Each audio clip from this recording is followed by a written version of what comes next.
जय हिंद दोस्तों, मैं हूं अनूप और आप सब लोग देख रहे हैं ग्लोबल कॉन्फ्लिक्ट। दोस्तों, पिछले साल ही इंडियन एयरफोर्स को 22 अपाचे हेलीकॉप्टर के डिलीवरी मिल गया, जबकि पिछले साल के प्रेसिडेंट डोनाल्ड ट्रंप के भारत दौरा के दरमियान दोनों देशों के बीच में आर्मी के लिए एडिशनल 6 अपाचे हेलीकॉप्टरों को लेके एक समझौते के ऊपर भी हस्ताक्षर हुआ। और दोस्तों, इंडिया खाली इन हथियारों को अमेरिका से खरीद नहीं रहा है, बल्कि चाइना के साथ झड़प के दरमियान इनका भरपूर तरीके से इस्तेमाल इंडियन एयरफोर्स की तरफ से लद्दाख के रीजन में किया गया। इवन अभी भी लद्दाख के रीजन में इंडियन एयरफोर्स के ऐसे हथियारों का भारी भरकम डिप्लॉयमेंट है। और दोस्तों, आज के इस वीडियो में मैं आप लोगों को बताऊंगा कि इंडियन एयरफोर्स के ये जो नया नवेला अपाचे हेलीकॉप्टर है, ये लद्दाख में किस तरीके से गेम चेंजर बन सकता है और कैसे चाइना के मंसूबे को ध्वस्त कर सकता है। तो जानने के लिए वीडियो के आखिर तक बने रहिए और चैनल को सब्सक्राइब और वीडियो को लाइक जरूर कीजिए। तो दोस्तों, हाल ही में हासिल किया हुआ अपाचे हेलीकॉप्टर इंडिया को लद्दाख रीजन में चाइना के साथ स्टैंड ऑफ के दरमियान काफी ज्यादा बढ़ोतरी दिया है। इवन इन हेलीकॉप्टरों को अभी तक इंडियन एयरफोर्स द्वारा लद्दाख में इस्तेमाल किया जा रहा है। दोस्तों, आपके जानकारी के लिए बता दूं कि अपाचे हेलीकॉप्टर दुनिया में सबसे ज्यादा लड़ाई में इस्तेमाल होने वाले अटैक हेलीकॉप्टर है और ये फिलहाल सबसे ज्यादा कॉम्बैट प्रूवन हेलीकॉप्टर का भी खिताब हासिल किया हुआ है। इंडियन एयरफोर्स के द्वारा टोटल 22 अपाचे हेलीकॉप्टरों को खरीदा गया और इनमें से कई सारे हेलीकॉप्टरों को लद्दाख में डिप्लॉय किया जा चुका है। दोस्तों, आपके जानकारी के लिए बता दूं कि इंडिया द्वारा जो अपाचे हेलीकॉप्टरों को खरीदा गया है, ये असल में अपाचे का लॉन्ग वो वर्जन है। इन हेलीकॉप्टरों में AGM-114 Hellfire air to surface anti tank missile, M92 stringer air to air missile और 2.75 इंच के रॉकेट इस्तेमाल किया जाता है। और ये हेलीकॉप्टर एक साथ मैक्सिमम 16 एयर टू ग्राउंड मिसाइलों को लेकर उड़ान भर सकता है। इसके अलावा इस अटैक हेलीकॉप्टर में एक चेन गन को भी इंस्टॉल किया गया है, जो पर मिनट में 625 राउंड रैपिड फायर कर सकता है, जो किसी भी तरीके का आर्मर्ड व्हीकल या आर्मर्ड गाड़ी को पल भर में तबाह कर सकता है। जबकि इनमें जो मिसाइलों का इस्तेमाल किया जाता है, इन मिसाइलों को फायर एंड फॉरगॉट मिसाइल का दर्जा दिया गया है। मतलब एक बार निशाना दाग के फायर करने के बाद मिसाइलों को लेके और कोई चिंता करने का कोई जरूरत नहीं है, क्योंकि ये बाखूबी अपने टारगेट को 100% तरीके से तबाह कर सकता है, चाहे वो टारगेट स्टेबल हो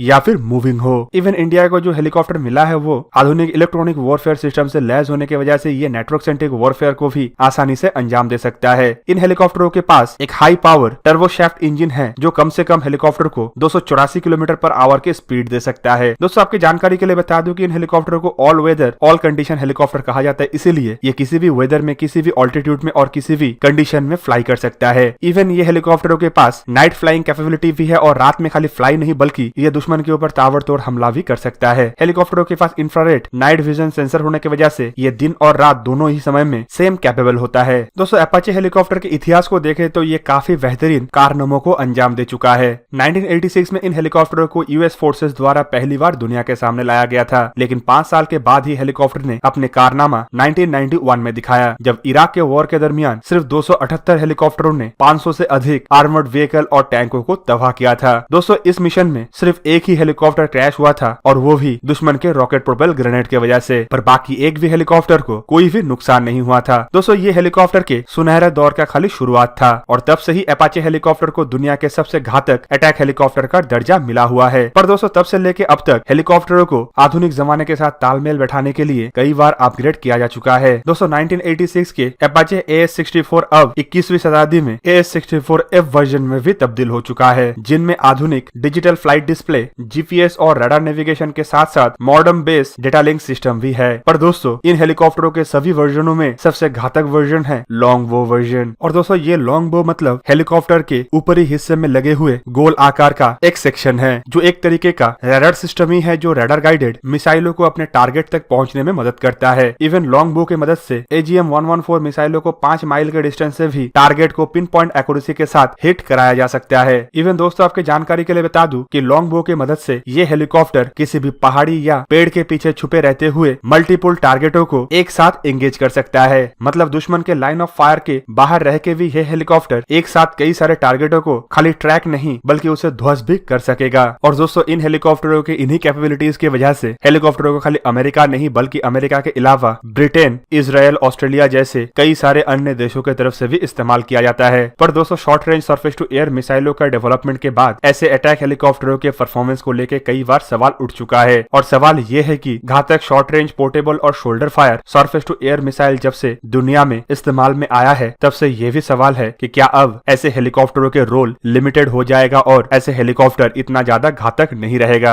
पर दोस्तों, अपाचे हेलीकॉप्टरों में इससे भी लड़ने के लिए सुविधाओं को जोड़ा गया है और दोस्तों, इन्हीं वजह से अपाचे हेलीकॉप्टरों का डिमांड अभी भी दुनिया में कई सारे देशों में है। इवन अगर देखें तो जब से अपाचे हेलीकॉप्टरों को बनाया गया है तब से अब तक करीबन 2500 से अधिक हेलीकॉप्टर अमेरिकी कंपनियों की तरफ से बना के कई सारे देशों में सप्लाई भी किया जा चुका है, जबकि 2020 में ही बोइंग कंपनी की तरफ से भारत को 22 हेलीकॉप्टर का सप्लाई किया गया। इवन अभी भी यूके, इजिप्ट और इंडिया के अलावा ताइवान जैसे देशों की तरफ से भी इन हेलीकॉप्टरों को खरीदने के लिए अमेरिका के कंपनियों के साथ बातचीत चलाया जा रहा है। दोस्तों, आपके जानकारी के लिए यह भी बता दूं कि इंडिया और एडिशनल 6 ऐसे हेलीकॉप्टर खरीदने की तरफ आगे बढ़ रहा है, जबकि पिछले साल अमेरिका और कुवैत के अंदर भी $4 बिलियन के एक समझौते के ऊपर हस्ताक्षर हुआ है, जिसके तहत 16 अपाचे हेलीकॉप्टर और खरीदने का सोच विचार किया जा रहा है, जबकि पुराने अपाचे हेलीकॉप्टरों को अपग्रेड करने का प्लान बनाया गया है। और दोस्तों, अगर इंडिया और चाइना के अटैक हेलीकॉप्टर के कैपेबिलिटीज को कंपेयर किया जाएगा तो आपको पता चलेगा कि इंडिया के पास 70 से 80 अटैक हेलीकॉप्टर है, जिनमें अपाचे हेलीकॉप्टरों के अलावा इंडिया के स्वदेशी निर्मित 2 लाइट कॉम्बैट हेलीकॉप्टर और स्वदेशी निर्मित एडवांस लाइट हेलीकॉप्टर के आर्म्ड वर्जन भी शामिल है। जबकि वहीं पे अवेलेबल डेटा के मुताबिक चाइना के पास 270 से 280 अटैक हेलीकॉप्टर है, जिनमें से ज्यादातर हेलीकॉप्टर लाइट अटैक और रिकॉनेसेंस रोल के लिए ही बनाया गया है। चाइना के द्वारा बनाया हुआ हेलीकॉप्टरों में एकमात्र Z-10 ही ट्रू अटैक हेलीकॉप्टर है, लेकिन हाई ऑल्टीट्यूड में इसका कैपेबिलिटी को लेके सवाल निशान है, क्योंकि इन हेलीकॉप्टरों में कम पावरफुल इंजनों का इस्तेमाल किया गया है और इसी वजह से ये हेलीकॉप्टर हाई ऑल्टीट्यूड में ऑपरेट नहीं हो सकता। जबकि इन्हीं कारणों की वजह से पाकिस्तान द्वारा Z-10 हेलीकॉप्टरों को नहीं खरीदा गया और टर्की से T-129 हेलीकॉप्टर खरीदने के लिए बातचीत किया जा रहा है। पर दोस्तों, अगर अपाचे अटैक हेलीकॉप्टर के कॉन्सेप्ट को छोड़ दिया जाए तो इंडिया के पास इसके अलावा भी कई सारे ऐसे हेलीकॉप्टर है जो इंडिया आसानी से चाइना के खिलाफ लद्दाख में इस्तेमाल कर सकता है, जिनमें स्वदेशी निर्मित एडवांस लाइट हेलीकॉप्टर के आर्म्ड वर्जन इंडिया के सबसे ज्यादा इस्तेमाल होने वाले अटैक हेलीकॉप्टरों में है। जबकि इसके अलावा इंडिया हाई ऑल्टीट्यूड में इस्तेमाल करने के लिए लाइट कॉम्बैट हेलीकॉप्टर LCH का भी निर्माण कर चुका है, जिसका 2 हेलीकॉप्टर ऑलरेडी इंडियन एयरफोर्स में शामिल किया जा चुका है और इन हेलीकॉप्टरों के प्रोडक्शन भी शुरू हो चुका है। दोस्तों, आपके जानकारी के लिए बता दूं कि light combat helicopter high altitude में सबसे बेहतरीन हेलीकॉप्टर के हिसाब से इस्तेमाल हो सकता है और ये एक हल्के वजन के स्टेल्थ हेलीकॉप्टर होने की वजह से इसका इस्तेमाल लड़ाई के क्षेत्र में बेहतरीन तरीके से किया जा सकता है। इन हेलीकॉप्टरों को हिंदुस्तान एरोनॉटिक्स लिमिटेड की तरफ से बनाया गया है और फिलहाल 162 हेलीकॉप्टरों को इनिशियली खरीदने का इरादा बनाया गया है, जिनमें से 65 हेलीकॉप्टर इंडियन एयरफोर्स को दिया जाएगा, जबकि 97 हेलीकॉप्टर इंडियन आर्मी के हवाले किया जाएगा। दोस्तों, आपके जानकारी के लिए बता दूं कि लाइट कॉम्बैट हेलीकॉप्टर के तर्ज पे इंडिया द्वारा एक हैवी वेट अपाचे जैसे अटैक हेलीकॉप्टर बनाने के कॉन्सेप्ट की तरफ भी आगे बढ़ा जा रहा है, जो पूरा का पूरा अपाचे हेलीकॉप्टर के जैसे हर एक रोल को निभा सकेगा और साथ में भारी भरकम हथियारों को लेकर हाई ऑल्टीट्यूड तक उड़ान भर सकेगा। इन हेलीकॉप्टरों को बनाने के लिए इंडिया द्वारा ऑलरेडी अपने काम शुरू किया जा चुका है और इन हेलीकॉप्टरों को इंडिया के मल्टी रोल हेलीकॉप्टर के कॉन्सेप्ट के तहत ही डिजाइन और डेवलप किया जाएगा। तो दोस्तों, ये था आज का वीडियो। अगर आपको वीडियो अच्छा लगा तो इसे लाइक कीजिए और मेरे चैनल को सब्सक्राइब कीजिए और साथ में बना हुआ बेल आइकन को भी प्रेस कर दीजिए ताकि आप मेरा वीडियो देख पाए सबसे पहले। जय हिंद।